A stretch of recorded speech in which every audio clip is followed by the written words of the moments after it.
Eliana, I want to remind you something about our friendship and something about your betrayal. Okay, do you remember when we were friends and you were pretending to be white and pretending to be a Nazi and pretending to be a white supremacist and pretending to be this and pretending to be that, and nobody accepted you because, well, look in the mirror. Um, and who was there for you that told you it didn't matter what these people thought because they were inferior to you and stupid, and all that mattered, was that you're a good person and that you're superior to other people. And you are. Your intellect is remarkable. Okay? And not only is your intellect remarkable, but at one time you actually were a good person. And we used to be nice to each other. Okay? I remember that. Do you remember that? Because I remember that. Okay?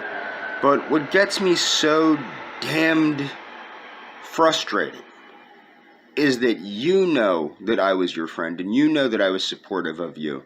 And now it seems like to me, with your Royce Lopez bullshit and your Daniel Joseph bullshit and all this other pro-minority bullshit, when you stopped talking to me, now I was the last white guy you cut out. Well, no, I wasn't. Brian Averin was for some reason, because I know that because the trolls told me Brian Averin was.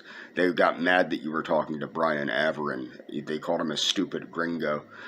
But the point that I want to make is this.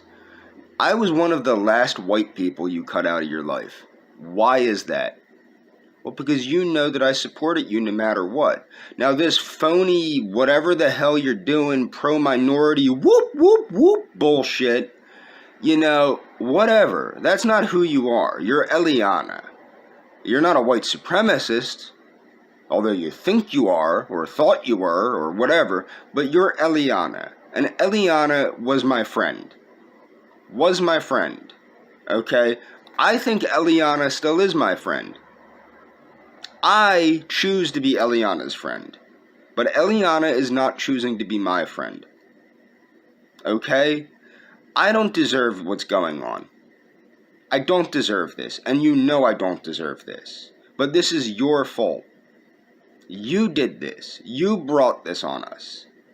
You didn't have to involve these people. You chose to. Okay? And you did it to have fun at my expense. And you did have fun at my expense. And you laughed at me with a bunch of your fellow non-whites. Is it because I'm white, or is it because you don't like me? Either way, it makes no sense. It makes no sense. Because I've always been there for you. I've always been supportive of you. And, people call me a racist. I've been called a racist more times than I care to remember. Maybe I am. But the one thing is for certain. I wanted to marry you and impregnate you and have children with you and be with you forever. Okay? I didn't care what race you were. And I knew full well what race you were because I was the one trying to get through to you about what race you were. And to explain to you that it didn't matter, that you were important to me because of who you were. Not because of what race you were, but who you were. I loved you. Not what you were, but who you were. And this is really ridiculous at this point.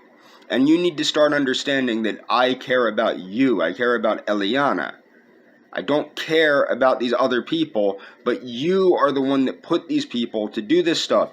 You're the reason that when people search me, they think I'm a stalker. All I did was care about my friend. I didn't stalk you. You're the reason that people think I'm a pedophile. I've never been a pedophile. Okay? When I started talking to you, I think you were 20, but you might have been 19. Well, 19 is not a goddamn child. I know that your mentality is lower than other people's, but that's not, whatever.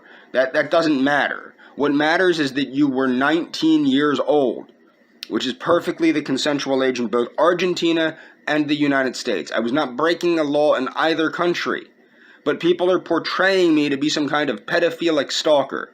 And when you Google me, that's what shows up. And it's not fair. I have been super supportive of you over the years. Super supportive of you. And you respond by what? Telling me to kill myself for entertainment purposes?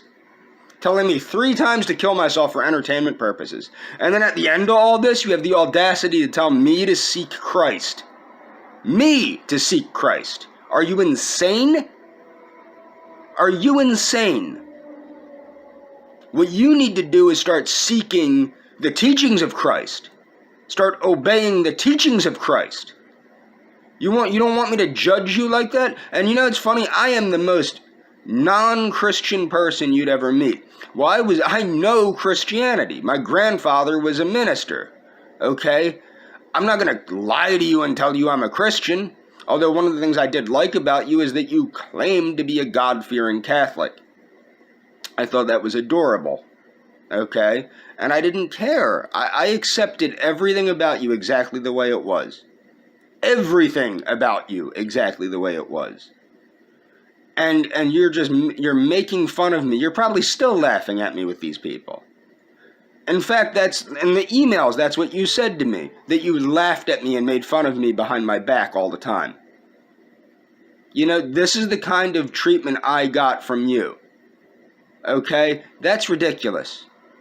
That's ridiculous. Absolutely ridiculous. And I'm just putting this the hell out there. Because I'm pissed. And this video is not coming down. Ever. I'm mad. I'm mad that you treated me like this. It hurts.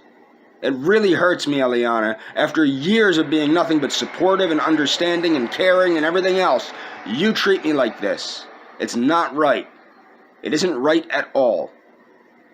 I still love you, I still care about you, and I still consider you my friend. But you need to hear some things. If you want to rebuild trust with me, you can work on that. You can work on rebuilding trust with me as my friend. I still consider you my friend. You just consider me something to laugh at. And that's not cool.